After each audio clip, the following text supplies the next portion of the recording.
Salve, seja bem-vindo. É muito bom estar com vocês aqui. Nós vamos falar de política. A política continua por aqui.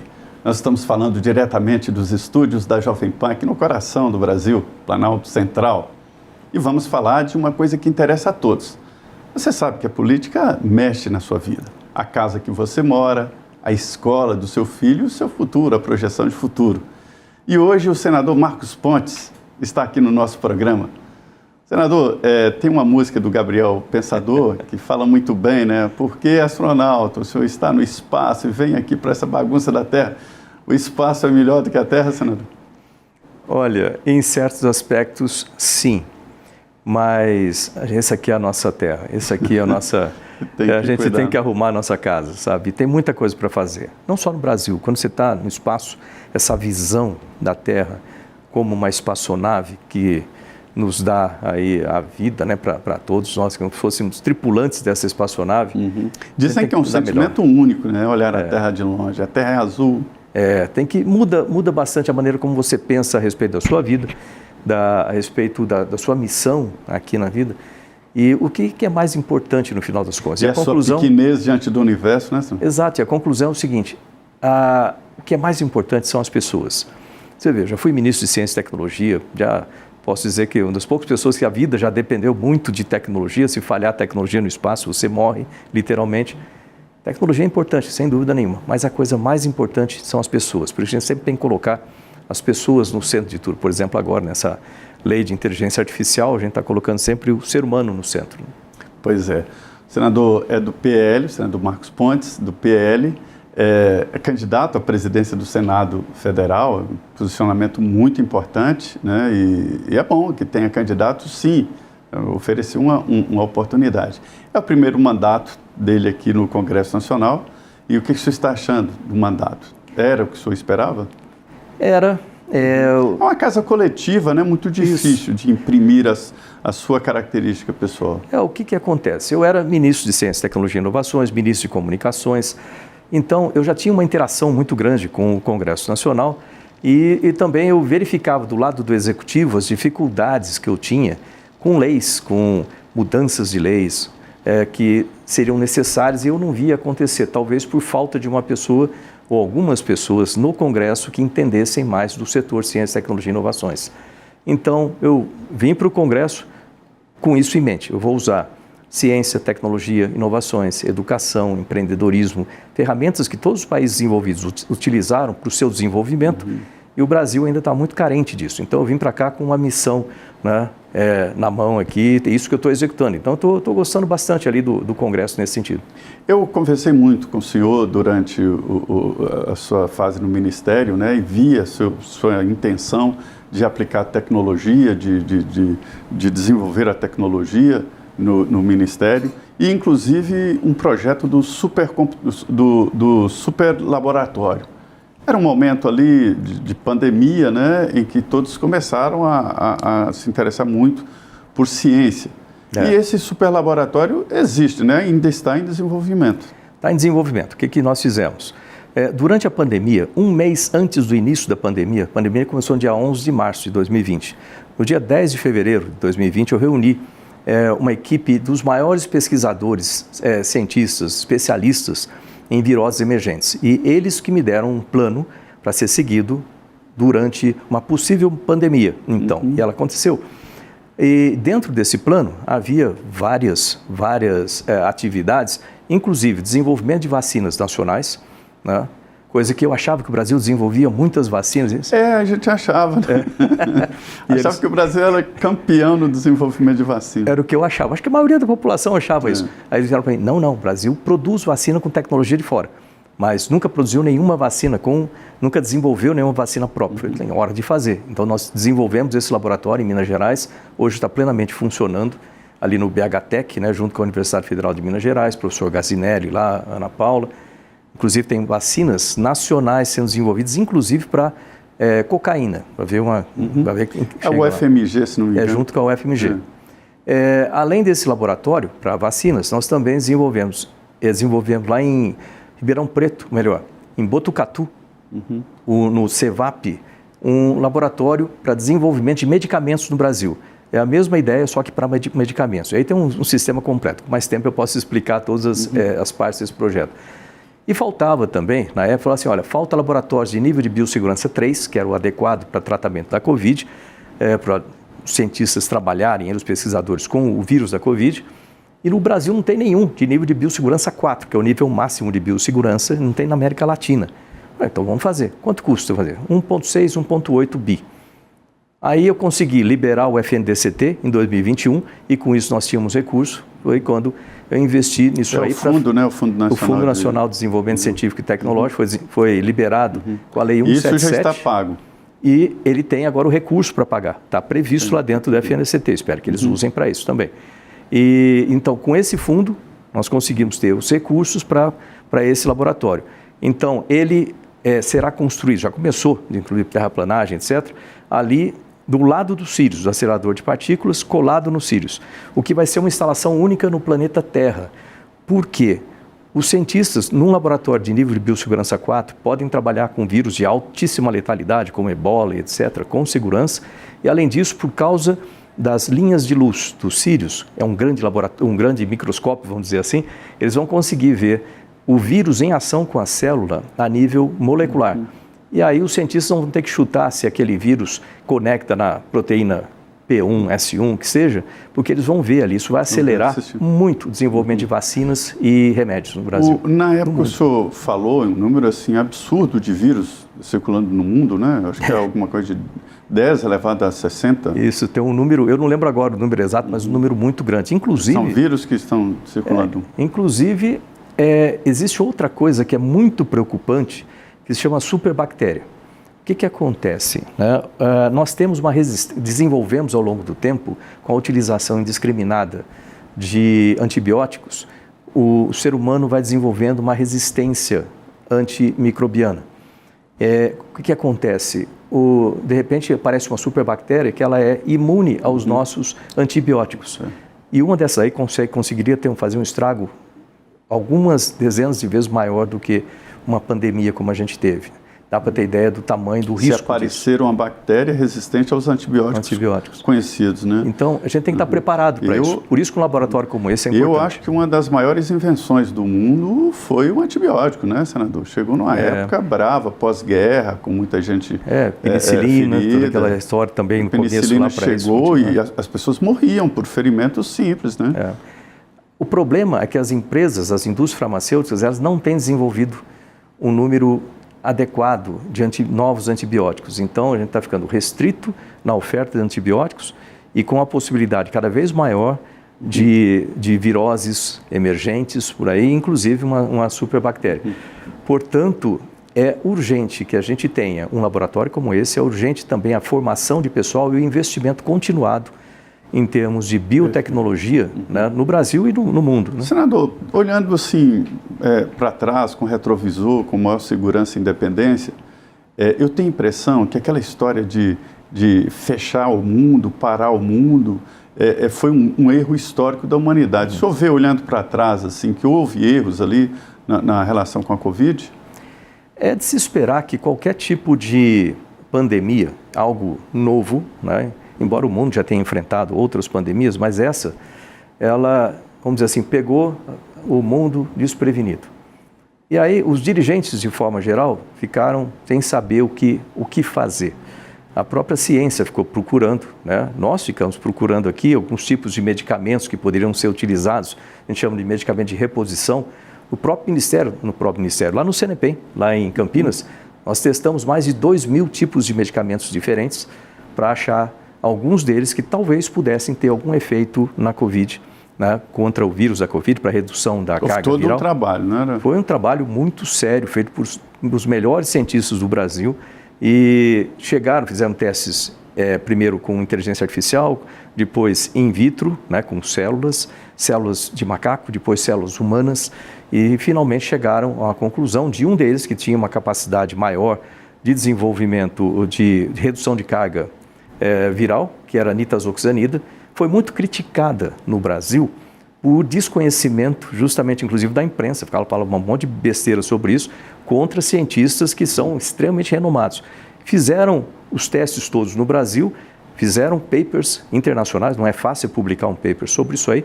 Esses papers foram para o exterior, outros países copiaram os mesmos testes, provaram a mesma coisa, obviamente. O que é natural, toda pesquisa é repetida, né? Tem que ser uma das características do boa pesquisa.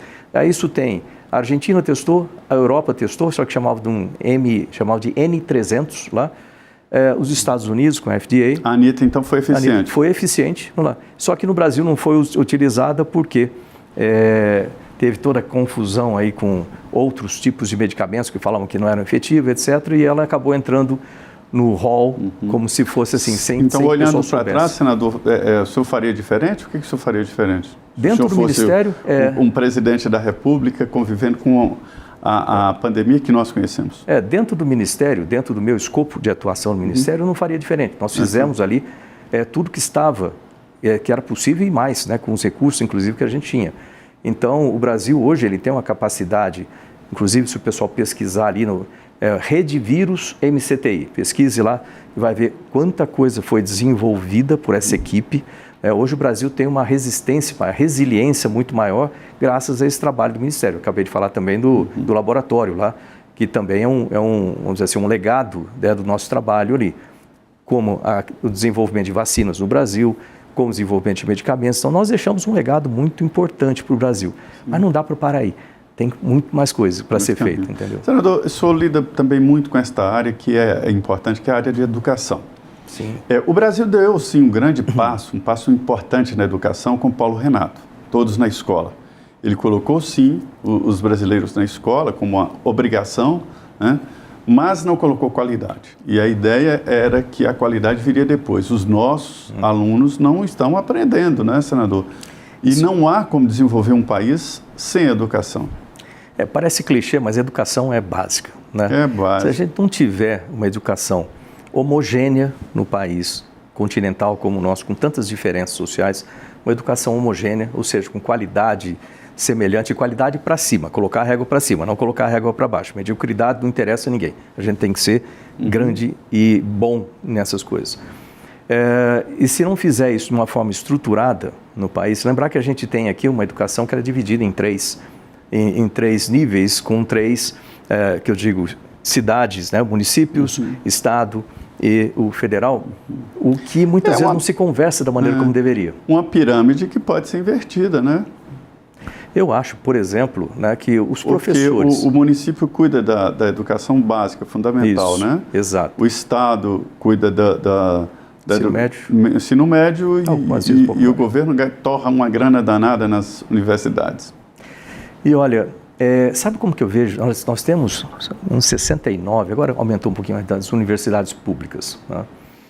Elas tendem a, como fala, a universidade tende a pegar um espectro muito grande que vai desde filosofia até astrofísica, vamos supor assim. Senador, tem faculdade aqui que está há 6 anos sem formar ninguém, porque um curso dança não sei o quê e que todo mundo desiste. É de graça, né?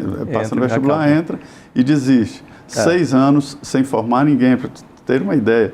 E tem lá reitor, professores, técnicos e tudo contratado. Como tudo que a gente faz, né? Tem que ter uma meta, um objetivo, uma visão.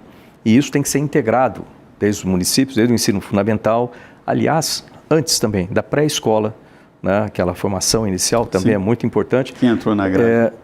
Isso aí ser integrado de forma, e não só integrado para ter uma finalidade de formar cidadãos profissionais competentes, que tenham qualificação e qualificação com qualidade, mas também que eles tenham uma demanda adequada. E aí que vem o que eu vivo pregando no Senado é o seguinte, o que todos os países desenvolvidos fizeram para ser desenvolvidos? Todos eles, sem exceção. O que eles têm de igual?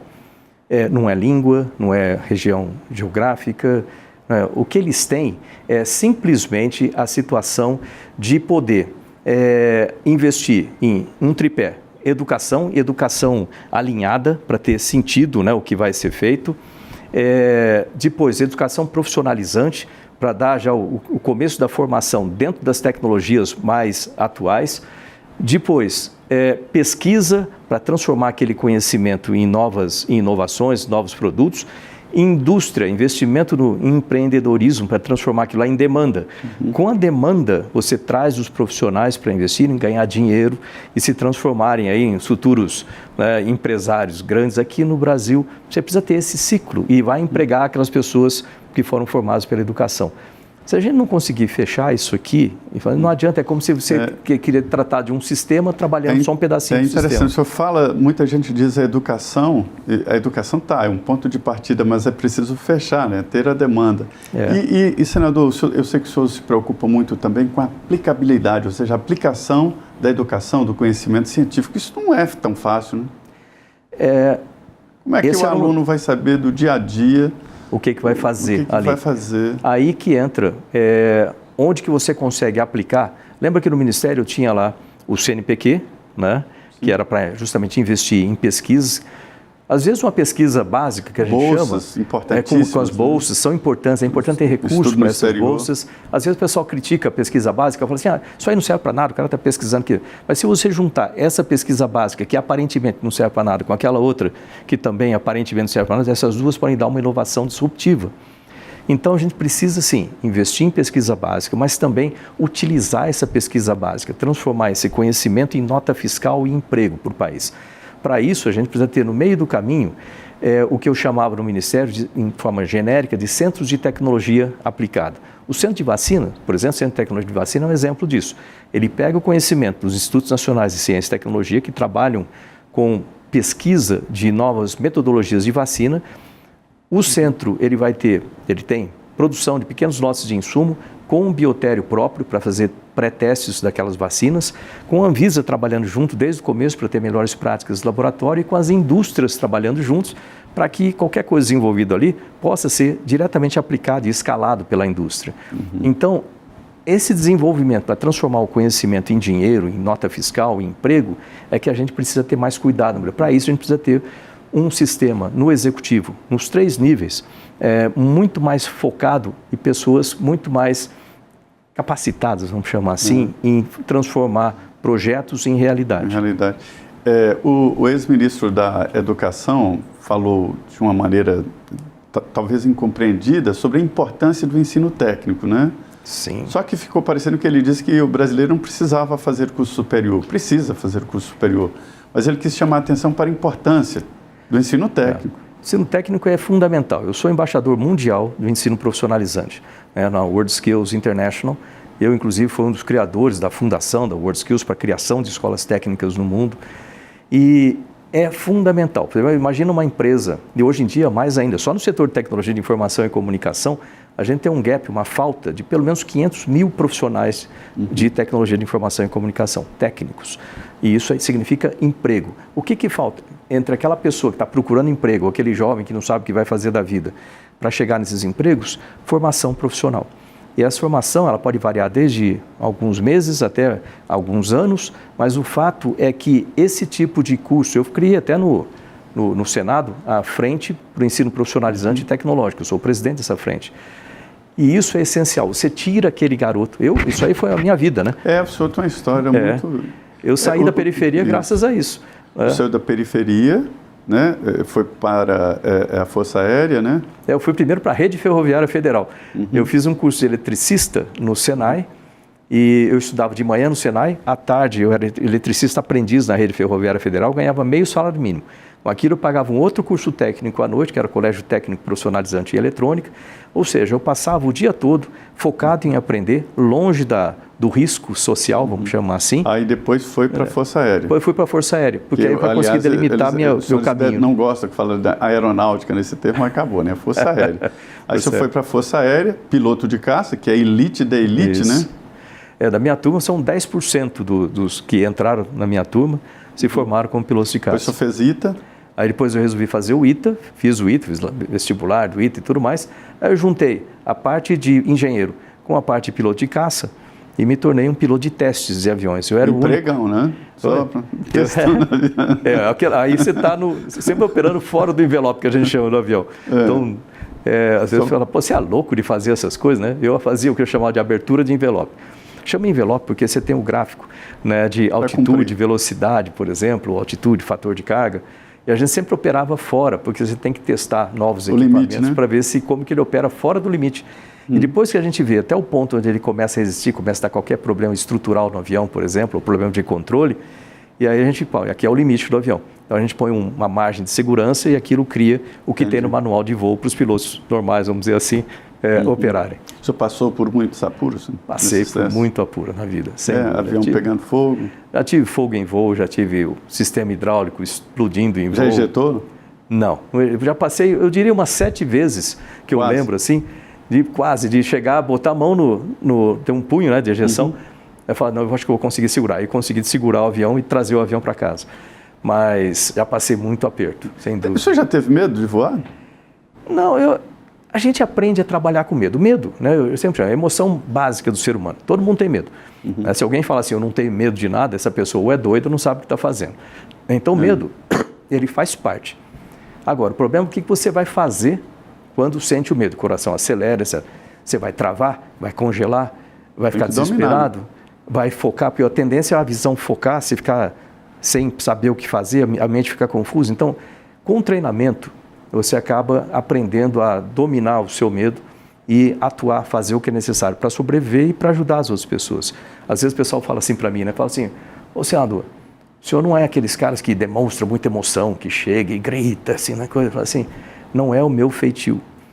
Eu trabalho com lógica, eu trabalho com as coisas muito focadas e planejadas. Então, não é da minha natureza, depois de tanto tempo trabalhando, treinando como piloto de caça, piloto de testes, engenheiro da NASA, astronauta no espaço, você não pode desesperar, você tem que fazer as coisas com calma e bem feitas, e eficientemente. Uma das coisas que eu aprendi na minha vida de caserna foi raciocinar sob pressão, né? Fazendo cursos e raciocinar sob pressão, né? O senhor também lidou muito na área de prevenção, né? E, senador, nós temos enfrentado aí tragédias e não estamos preparados, né? Nós não temos um grande instrumento para acudir governadores e prefeitos. Não seria o caso aí de pensar, existem ideias boas de usar as instalações militares como reserva, né? Não criar um ministério novo, mas pelo menos saber com quem pode contar no caso de uma tragédia. Nós não temos nada, nenhuma experiência assim. O que acontece, né?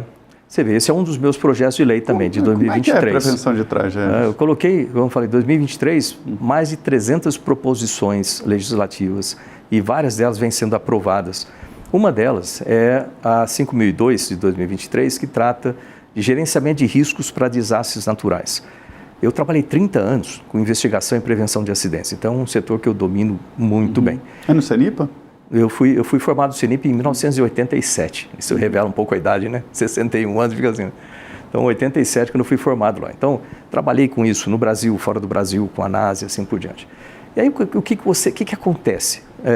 Você tem uma situação de risco e acontece um acidente, porque transformando um perigo em um acidente. Ótimo. Fatores contribuintes alinham e isso aí acontece o acidente. Aí as pessoas têm aquela comoção, morre gente, toda aquela comoção. Depois de um tempo, esquece daquilo. E aí não foram feitas as providências para evitar que aquilo aconteça de novo. E aí onde a maior falha no Brasil.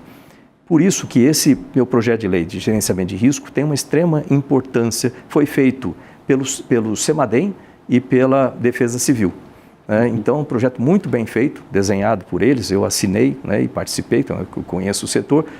E o que acontece? A gente tem dentro disso aí, são sistemas que você tem que ter pelo menos alguns planos, que é o plano de prevenção, é o plano de preparação, o plano de resposta e o plano de recuperação. Esses planos, toda cidade tem que ter. Toda cidade tem algum tipo de risco. Às vezes é risco de seca, às vezes é risco de enchente, às vezes é risco de deslizamento de terra. Tudo isso aí tem que ser feito. Incêndio, né? Tem que ter uma... Incêndio. Ou seja, a gente tem que trabalhar pensando de forma estruturada e trazer a infraestrutura para que isso seja feito. É muito mais barato. Às vezes eu ouvia o pessoal falando assim em segurança, mas é caro fazer isso. Eu falo assim, experimenta um acidente para ver o quanto custa. Aí é que é o custo. Senador, um grande debate, que virou um debate nacional, é sobre esse relacionamento Congresso Supremo Tribunal Federal, né? E em discussão do momento está a história das emendas parlamentares. Isso. Acho que o Congresso deve mesmo gerir um montante tão alto, assim, 55 bilhões de reais? Os valores... 50 laboratórios, super laboratórios. Os valores, né? Eu acho... Agora eu vou usar um pouquinho o chapéu de ministro aqui também. Sim. Eu tinha dificuldades orçamentárias no Ministério. Por quê? Você imagina, durante uma pandemia, uma parte grande dos recursos vão para assistência social, manter os empregos, Pronamp, etc. Então, é natural que se enxugue em áreas como outros ministérios que não trabalham com isso, embora nós trabalhássemos ali com assuntos extremamente importantes para a solução da pandemia. Ou seja, agora, se você tem emendas, eu lembro que a gente colocava o Ministério ali de sobreaviso até 31 de dezembro para executar aquelas emendas, para fazer aquilo funcionar. Se você tem as emendas alinhadas com propósitos maiores, vamos dizer assim, com programas, com políticas desenhadas, eu acho 100%. E as suas emendas vão para onde? Geralmente, o que a gente tem? Eu tenho 50% como presidente ali, que vai para a área de saúde. Nessa área de saúde, eu sempre coloco as emendas pensando em projetos de desenvolvimento de novas tecnologias ou projetos estruturantes. Então, eu tenho mais ou menos um critério para colocar isso. A gente tem emendas, por exemplo, minhas lá no INCOR, né, em São Paulo, trabalhando com desenvolvimento de sistemas de inteligência artificial para melhorar o atendimento da população e sempre pensar que tem que ser o final usuário de beneficiado de tudo isso, tem que ser a população que paga essas emendas, são deles, no final das contas. Então, esse programa, por exemplo, no INCOR, aí já tem salvado um monte de crianças no Brasil como um todo. Também tem um sistema de telemedicina feito também no INCOR. Um outro com questão de diabetes, um centro do Hospital dos Olhos para trabalhar com o efeito da diabetes na visão. Isso também já tem salvado muita gente com isso aí. A gente tem vários desses programas que são focados para pesquisa e para ser estruturante. As outras emendas, chega lá, São Paulo tem 645 cidades, né? Pensa sobre isso, né? Eu tenho de emenda que eu posso me dizer individual, são 69 milhões. Parece bastante, mas se você for ver para 645 cidades, não. Ainda mais que metade tem que ir para a área. Pois é, né? E você pega um senador de Roraima, nada contra, obviamente, exato, mas pega que tem a mesma quantidade, mas tem 15 cidades. E aí, o que eu faço? Eu converso, eu gosto de conversar com os prefeitos. Aí eu falo assim, olha, não me venha simplesmente falar assim, olha, eu quero uma emenda para eu colocar, eu quero algum recurso lá para a minha cidade, para fazer asfalto. Convença sobre o projeto. Eu falo, eu quero um projeto inteiro. Isso. Eu quero um projeto inteiro e eu posso até te ajudar. Eu lembro que eu trabalhei 20 anos na NASA fazendo gerenciamento de projetos. Eu posso até te ajudar, pegar uma equipe minha, te ajudar a desenhar um projeto bem feito. Que é isso, você não fica dependendo só dessa emenda. Você vai poder captar outros recursos de outras fontes que podem te ajudar muito maior. Mas eu quero alguma coisa mais estruturada. Vamos fazer uma área aqui para aproveitar os recursos turísticos do meu município. Vamos fazer isso aí. O município tem que gerar dinheiro. Área, né, Senador, nós estamos agora enfrentando um novo mundo, que é a inteligência artificial, né? Isso. Eu ouvi de um cientista de que inventaram um carro e em seguida descobriram que tinha que inventar o freio. Quando inventaram o carro, achavam que tirava o pé do acelerador e ele parava, aí deu problema. Nós devemos ter medo, senador, de uma forma bem resumida, nós já estamos terminando, da inteligência artificial, quer dizer, estamos inventando um carro sem freio? Não, a gente tem que não ter medo da inteligência artificial, tem que aprender a lidar com ela, porque ela já está aí, e ela vai ficar e vai ampliar. Está no início. Eu sou o presidente atualmente, enquanto o Carlos não volta de licença, eu sou o presidente da comissão temporária. Inclusive, eu estava falando hoje com o Eduardo, né, também sobre essa necessidade que a gente tem de apresentar logo, né, o texto, né, o Eduardo Gomes é o relator, apresentar o texto e votar esse texto. O texto já foi bastante modificado da situação atual, por isso que eu trouxe isso aí, que era o 2338, feito por uma comissão de juristas. Aquele texto, ele foi feito nitidamente baseado no medo. Então, ele restringia tudo. Então, quando você está com medo, você restringe tudo. Não é a melhor solução para trabalhar com novas tecnologias. Você tem que conhecer a tecnologia. E a gente tem que permitir que o Brasil tenha desenvolvimento de inovação com inteligência artificial e a utilização com ganho de recursos para o país, né, com inteligência artificial. Se você restringir muito, o Brasil vai ficar pouco competitivo, vai ter que comprar de fora e aí sim você vai ter um risco muito maior, porque você não vai conseguir lidar com os bancos de dados e tudo que está do lado de fora. Tem que ter aqui dentro. E aí vem um ponto que nós temos uma política de inteligência artificial. Na minha época do Ministério, a gente tinha lá a Estratégia Brasileira de Inteligência Artificial. Tudo isso tem que completar esse quadro. Eu criei 8 centros de inteligência artificial no Brasil como ministro e agora a gente tem que alimentar esse sistema. Não é uma questão de medo, é questão das pessoas aprenderem a trabalhar com inteligência artificial, utilizar a inteligência como assistente. O cuidado que a gente tem que ter, quando a gente fala de risco da utilização de inteligência artificial, é quando ela começa a tomar decisões pelos humanos e que coloquem em risco ou coloquem a vida humana ou alguns elementos importantes para a vida humana dentro dessas decisões deles. Aí a gente tem que, aí onde estão as limitações, a gente chama de alto risco. Mas tudo isso dá para ser feito de novo, de uma forma pragmática, né, e trabalhando sem o medo, mas trabalhando com foco no resultado que você quer. Bom, né? O assunto poderia ficar muito tempo. Foi muito boa a conversa com o senador astronauta, o nosso astronauta, senador pelo PL de São Paulo. Eu queria agradecer muito a participação de vocês, o acompanhamento aqui.